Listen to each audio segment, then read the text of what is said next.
मान लिया जा कि कक्षा एक वो ई वाला हो गया और कक्षा एक वो ई वाला हो गया। कंफर्म हो गए? एरा कह दिए ए और एरा कह दिए बी। और समझ में इधर हो गया ए और इधर हो गया बी। कक्षा कितने हो गए? 2। करा ए और बी में कुछ विद्यार्थी बैठे हैं। विद्यार्थी क्यों बैठे है? गिनती अभी कुछ कर रहा है। अच्छा, यदि कक्षा ए से, कक्षा ए ने ना है, कक्षा ए से 5 विद्यार्थी कक्षा बी में भेज दिया जाए, यानी ए ने से कहें कि भाई 5 को उठ करके नहीं आ जाओ, जगह नहीं है, 5 को उठ करके ना जाओ, इधर आ जाओ, कक्षा बी में भेज दिया जाए तो दोनों कक्षाओं में विद्यार्थी की संख्या समान हो जाती है। अब हम जब गिनते हैं तो एन और एन दोनों बराबर हो गया, इधर और इधर दोनों क्या हो गया? आसन में जब एन से 5 को उठा करके एन करते हैं और अब गिनते हैं तो दोनों क्या हो गया? बराबर, एकदम समान, बराबर हो गया। अब यहां तक चल गए ना। और कहता क्या, यदि कक्षा बी से, अब एन समझा रहे हैं, एन से 5 विद्यार्थी ए में भेज दिया जाए, एन कर दिया जाए, ए भाई एन से जाओ, इधर चल जाओ, इधर जगह नहीं है, एन से चल गया इधर। जब इधर भेज दिया जाए तो ए में विद्यार्थियों की संख्या कक्षा बी में बचे विद्यार्थियों की संख्या का दुगनी हो जाता है। अब होता क्या, जब गिनती किया जाता है तो एन से एन दुगना हो जाता है, एन से एन। अब कहता कि बताइए कि कक्षा ए में और कक्षा बी में कुल कितने विद्यार्थी? आइए ध्यान दीजिएगा आंसर। मान लिया कि कक्षा ए में विद्यार्थियों की संख्या, विद्यार्थियों की बराबर 1, कक्षा बी में विद्यार्थियों की संख्या बराबर y। कोई दिक्कत है? ए में माने हैं 1 और बी में माने हैं। अब आएंगे यहां से 2 कक्षाओं में ए और बी में कुछ विद्यार्थी बैठे हैं, कक्षा ए से 5 विद्यार्थी कक्षा बी में भेजेंगे। एक बात को गौर करिएगा, जेने से उठा करके हम जिधर में भेजेंगे तो जेने से उठावेंगे उन्हें 5 को कम जाता है और जिधर हम भेजेंगे उधर में 5 को ज्यादा हो जाएगा। नहीं समझ आया? अगर हमने एन से उठाया, अगर हम एन से, तो उन्हें 5 को कमेगा ना बाबू, और हम इधर लाए तो 5 को नहीं बढ़ जाएगा। कोई दिक्कत है? पहले यहां समझिए, हमने 5 को इधर से उठाया है, 5 को इधर से उठाया है, तो इधर तो 5 कमेगा और इधर 5 क्या जगह ज्यादा हो जाएगा। तो इसको लिखना होगा प्रश्न से। कहां से? कहता है ए से 5 विद्यार्थी कक्षा बी में भेज रहे हैं, तो बाबू हो ए में तो 5 कमेगा मुनि, आपको ए में कितना था? x माइनस के 5, अब भेज रहे हैं कहा? बाई में, तो बाई प्लस के 5। क्या कोई दिक्कत? तो दोनों दाने कक्षाओं में क्या था? समान। देखो पाओ समान हो गया। अब कुछ नहीं, आंसर आ गया, एक समीकरण बन गया। इसको सजा लेते हैं, x प्लस को उल्टा माइनस, आई पहले का था 5, आई नेगेटिव को उल्टा, तो x माइनस के बाई इक्वल टू 5 एक नंबर। कोई दिक्कत है किसी को? ताने माने और किसी को भाई लोग? चलिए आइए, अब हम यहां तक चल गए। कहता कक्षा बी से, कहां चल रहे हैं? बी से 5 विद्यार्थी ए में भेजेंगे। हम बी से चल रहे हैं, बी से ना, तो अबरी क्या होता है? बी में हो जाएगा, यहाँ लिखते हैं x, यहाँ लिखते हैं y, लिख दिए। तो न होता तो हम यहाँ लिख देते हैं कक्षा बी से, बी है इन अजीत, बी से 5 विद्यार्थी ए में भेजना है, तब बी में गलती हो रहा है। कक्षा बी से 5 विद्यार्थी ए में भेजना है, तो ए में हो जाएगा प्लस, ए में हो जाएगा प्लस, अब बी में हो जाएगा माइनस। आज बी में भेज दिया जाए तो कक्षा ए में विद्यार्थी की संख्या बी में बचे विद्यार्थी की संख्या का दुगना हो जाएगा। यानी दुगना किस में होगा? तो कहता है बी में बचे विद्यार्थियों की संख्या का दुगना हो जाएगा। बी में बचे विद्यार्थी की संख्या का दुगना होगा। यानी कक्षा ए में विद्यार्थी की संख्या ए वाला दुगना हो जाएगा। आप बताइए, जब ए में दुगना करिएगा तो ई और बढ़ जाएगा, इसलिए यहाँ पर ही गुना नहीं करना है, गुना करना है इसमें गुना करिएगा तब ना दोनों बराबर होगा। और लग रहा है कि हम ए में गुना करेंगे, जब ए में गुना करेंगे तो क्या हो जाएगा ना कि ई और बढ़ जाएगा, समीकरण को संतुष्ट नहीं कर पाएगा। इसको सोल्व करते हैं पहले। आइए, x प्लस के 5 इक्वल टू 2y माइनस के, ठीक है, x माइनस के 2y इक्वल टू माइनस के 10 आप माइनस के 5 नहीं, तो x माइनस के 2y इक्वल टू समीकरण नंबर सही काम किया है ना। 1 है 2 है, समीकरण 1 माइनस समीकरण 2 से x माइनस के 10 और x माइनस के 2y बराबर माइनस के 15 घटाना है ना। क्या होगा? प्लस माइनस के 22 अब 25 क्या गया? y बराबर 25 और y का मान समीकरण 1 में देने पर 1 कहाँ है भैया? x माइनस के y इक्वल टू 10 है। बोलिए x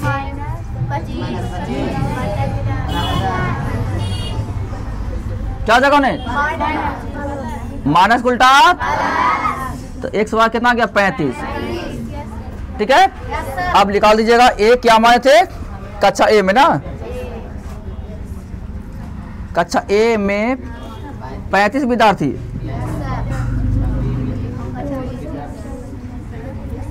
कक्षा बी में कितना मुनि? 25 विद्यार्थी। हो गया आंसर? आप रुक जाइएगा। हम आपको बार बार कहते हैं कि आंसर सही है कि गलती है, इसको जांच करना होता है, क्योंकि बोर्ड के एग्जाम में न शिक्षक रहते हैं और न ही माता पिता। वहाँ आपका हौसला और आपका दिमाग यही रहेगा। अगर हौसला अच्छा है, नहीं डरें, दिमाग मतलब अच्छा है तो अच्छा करके दिखलाइएगा। तो देखिए, सो जांच करते हैं, जैसे जैसे कहेगा वैसे वैसे काम करना होगा। देखो तो यहाँ देखो ना भैया, यह ए और यह बी, ठीक है। ए में कितना मुनी? 35 गो, बी में कितना मुनी? 25 गो। आइएगा हम जांच करते हैं। कहता दो कक्षा है, दोनों में कुछ विद्यार्थी बैठल है ना बैठल? कहता कक्षा ए से 5 विद्यार्थी बी में भेज दिया जाए तो दोनों बराबर होता है। एरा से 5 को भेज दो में, तो कितना हो जाएगा? आई कितना रह गया? तब 30 एने भी 30 एने भी हो गया बराबर। कितना हो गया? हो गया। अब कहता यदि कक्षा बी से 5 को एने भेज दिया जाए तो बताओ कितना हो जाएगा? 40। आई कितना हो जाएगा? तो एकरा से ही दुगना हो जाएगा। हो नहीं गया दुगना? देखो यही तो है क्वेश्चन, एकदम बताता है ना। जैसे ही कह रहा है वैसे ही यहाँ आपको क्वेश्चन बैठ गया ना यार। तो कितना आसान होता है। आप बोर्ड में जांच भी कर सकते हैं कि हम आंसर सही लाए हैं कि गलती लाए हैं। कोई दिक्कत किसी को? तनी मनी? चलिए बहुत अच्छा, धन्यवाद। उतारिए। आइए देखिएगा, लिख रहा है बाबू कि 122 क्या बोले? दो संख्या है और दोनों संख्या इस प्रकार है कि दूसरे का 3 गुना, दूसरे का 3 गुना पहले के 5 गुना से 30 अधिक है। दूसरे का 3 गुना पहले के 5 गुना से अच्छा इतना तो कर दिया। फिर कहता किस त्रिभुज एबीसी में पाया गया है कि एंगल ए बराबर 1 डिग्री, एंगल बी बराबर 3 डिग्री और एंगल सी बराबर 22 डिग्री। तो ये भी सिद्ध करके बताइए कि त्रिभुज एबीसी जो है ना इसे समकोण त्रिभुज है। आइए माना कि ठीक है ना, दो संख्या है, पहली संख्या तो एक सही है और दूसरी संख्या बाई है ना जी। तो कहता है इस प्रकार से दूसरी का 3 गुना, दूसरा तो ये मतलब बाई का 3 गुना, पहले का 5 गुना, पहला कौन है 1, 5 गुना से 3 ज्यादा है 38 अधिक है, हो गया। अब सजा लीजिएगा 3 बाई माइनस के 5x ना हो बराबर 30। एरा 1 नंबर कर दीजिए, छोड़ दीजिए। किसी त्रिभुज एबीसी में पाया गया कि एंगल ए बराबर x, एंगल बी बराबर 3x और एंगल सी बराबर 22 डिग्री है ना। हम लोग पहले से जानते हैं कि कोई भी त्रिभुज है उसमें 3 कोण होता है, तीनों को जब जोड़ते हैं तो 100 होता है ना। आइएगा त्रिभुज के तीनों कोणों का योग बराबर 100, angle A plus angle B plus angle C बराबर 100। कन्फर्म है ना। तो एंगल ए में कितना दिल है, बी में क्या दिल है, 80 में क्या दिल है बराबर 100। कोई दिक्कत है? लड्डू लड्डू 3 लड्डू 1 लड्डू 4 लड्डू 4 लड्डू और प्लस बाई बराबर, कोई दिक्कत? यहाँ पे ऐसे आया जाए पलटी या मारल हो तेरा ऐसे कर लो, बाई प्लस के 4x बराबर 100। समीकरण नंबर देखिए दोनों बराबर हो गया, नहीं बराबर है, नहीं बराबर है। एराम 3 से कर गुना। आइए समीकरण 2 ना 2 में गुना 3 से अब माइनस समीकरण 1 को करने पर 2 में करते हैं 3 से गुना 1 को करते हैं घटाओ, ठीक है ना। तो हो जाएगा 3 बाई 12x 18 54 जी, ठीक है। और 3 बाई माइनस के 5x बराबर में 30। यहाँ पर कोई दिक्कत है किसी को? तनी मनी हल्का फुल्का थोड़ा बहुत नहीं। आइए चले ना, प्लस के माइनस के प्लस के इसे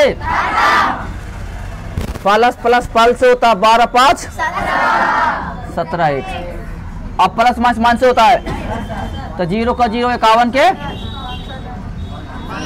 x बराबर 500। क्या कोई दिक्कत है? x बराबर, अब मान पुट कर दीजिए। x का मान यार दो ना भाई, x का मान 1 में ये ना 1 है तो कहता 5 बाई माइनस के 3 बाई है 3 बाई है जी, 3 बाई माइनस के 5x बराबर के 30। तो 3 बाई माइनस के 5 गुना के x से पर क्या है भैया 30 बराबर के 30 है ना। तो बाई बराबर नेगेटिव उल्टा 30 था, अब 30 5 150